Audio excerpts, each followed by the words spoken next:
Assalamualaikum dan salam sejahtera kami ucapkan kepada Dr. Nur Farahana binti Muhammad Rusli selaku pensyarah bagi kursus BMK 3053 Keterampilan Menulis.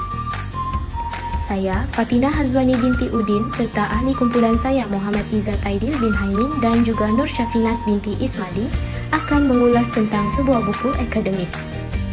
Maklumat latar buku iaitu buku yang kami pilih bertajuk Gaya Bahasa dan Proses Kognisi, Kaedah Pedagogi Hermeneutik dan Interpretasi. Buku ini diterbitkan pada tahun 2021. Buku ini dikarang oleh Supayang Natsyapan dan diterbitkan oleh Universiti Pendidikan Sultan Idris. Ketebalan buku adalah 0.8 cm dan sebanyak 148 halaman tidak termasuk kulit buku. Buku ini bersaiz A5 dengan ukuran panjang 22.8 cm, lebar 14.8 cm dan ditype menggunakan font Times New Roman dengan bersaiz 12.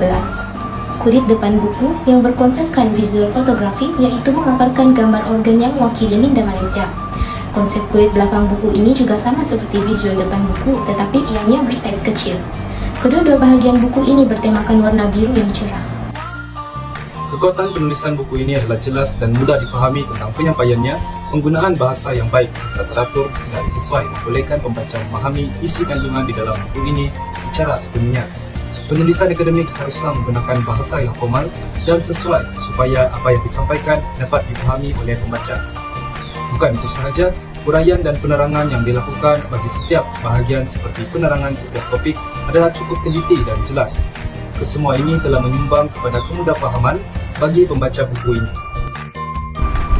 Dari segi kelemahan, terdapat beberapa persoalan kajian dalam buku tersebut tidak dinyatakan dengan jelas. Hanya objektif buku dapat dikesan dalam kajian buku ini, manakala persoalan tentang buku ini tidak dapat dikesan.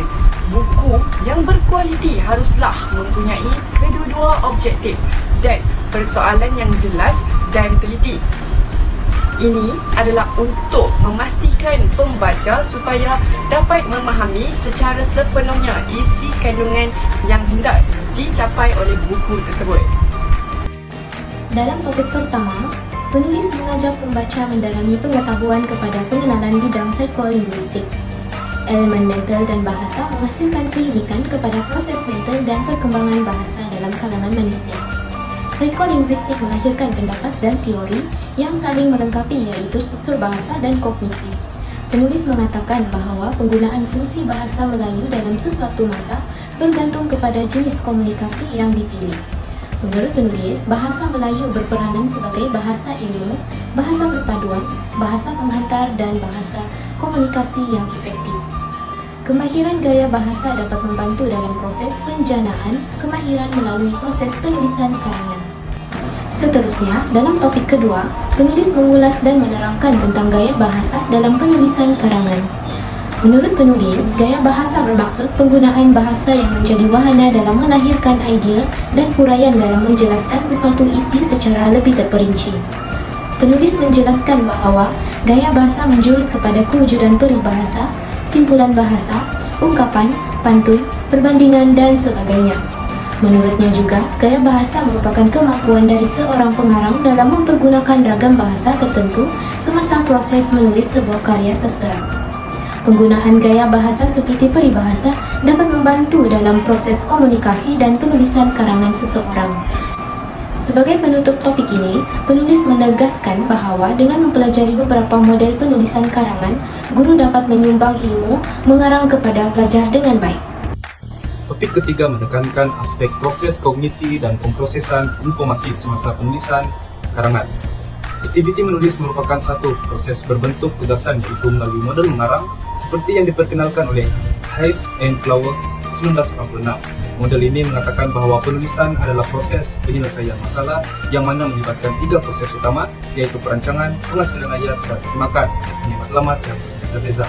Penulis merumuskan bahawa berdasarkan model ini, proses penulisan bukanlah hanya penghasilan teks semata-mata, tetapi penulisan menunjukkan kematangan proses kognisi yang membawa kepada penghasilan teks.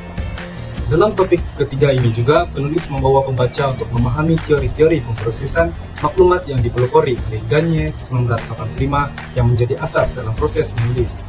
Terdapat 3 komponen utama yang dikenal pasti sebagai asas kepada teori pemprosesan, yaitu daftar sensori, ingatan jangka pendek, dan ingatan jangka panjang. Pertama, daftar sensori akan menapis semua maklumat yang diterima dalam bentuk rangsangan sama ada berbentuk visual, audio, dan tactile. Selepas maklumat didaftarkan dalam daftar sensori, ia akan dihantar ke memori jangka pendek. Upaya memori jangka pendek biasanya terhad dan biasanya maklumat yang bermakna dan harus dikekalkan lama akan berada. Akhir sekali maklumat akan disimpan dalam ingatan jangka panjang yang berkekalan yang mana berkemungkinan untuk lupa dan hilang sangat rendah. Memori jangka panjang terdiri daripada 2 jenis, yaitu ingatan semantik dan ingatan episodik. Ingatan semantik adalah berkaitan dengan pengetahuan mengenai perkataan, ayat, fakta, simbol, formula, konsep, dan sebagainya. Ingatan episodik pula adalah ingatan tentang peristiwa atau episod masa lampau, pengalaman yang pernah dialami, dan sebagainya. Model pemprosesan informasi baru yang dipelopor oleh Ying-Su Wang dan Ying Wang telah menambahbaikan model yang diperkenalkan oleh Gagne 1985. Menurut Ying-Su Wang 2006, sensori buffer memori memainkan peranan yang sama dengan daftar memori yang diperkenalkan oleh Gagne. Walau bagaimanapun, Ying-Su Wang 2006 berpendapat bahawa sensori buffer memori hanya memberikan fokus kepada informasi yang penting sahaja disebabkan kapasiti yang terhad. Penulis menyatakan konsep model fungsi otak dalam pemprosesan informasi yang diperkenalkan oleh Ying-Su Wang, iaitu otak mempunyai 2 artifak elemen yang berbeza, iaitu objek dan hubungan. Beliau juga membina model ingatan jangka panjang yang membabitkan objek, atribut, dan hubungan yang dikenali sebagai OER model.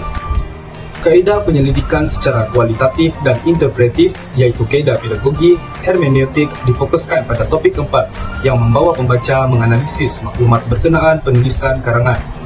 Hermeneutik didefinisikan sebagai proses menginterpretasi teks, iaitu mencari makna dalam perkataan yang ditulis. Kaedah pedagogi hermeneutik berfokus kepada teks sebagai sumber data, iaitu contoh teks yang terdiri daripada transkrip, temu bual, diary, karangan, surat, dan lain-lain. Analisis pedagogi hermeneutik mempunyai struktur luaran dan dalaman.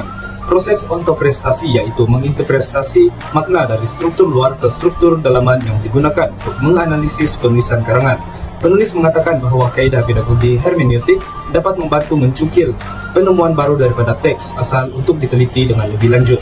Hasil dapatan baru dianggap suatu ilmu yang dapat diperkenalkan untuk pembacaan umum.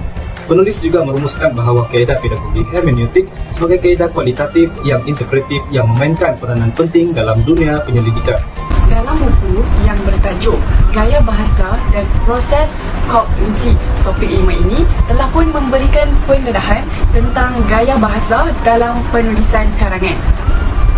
Topik ini telah membandingkan tentang corak dan trend penggunaan gaya bahasa yang berbeza aliran, iaitu daripada aliran sains dan aliran sastra. Pelajar aliran sains dan aliran sastra sememangnya mempunyai perbezaan dalam pemilihan penggunaan gaya bahasa dalam penulisan karangan bahasa Melayu. Walau bagaimanapun, perbezaan dalam pemilihan penggunaan gaya bahasa telah pun dikaitkan dengan pemprosesan informasi yang berbeza semasa proses mengarang karangan.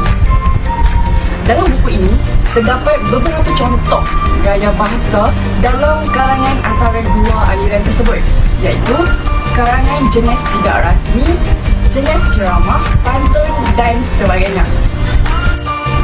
Pada pendapat saya, secara keseluruhannya, terdapat beberapa penambahbaikan yang perlu dilakukan untuk buku tersebut.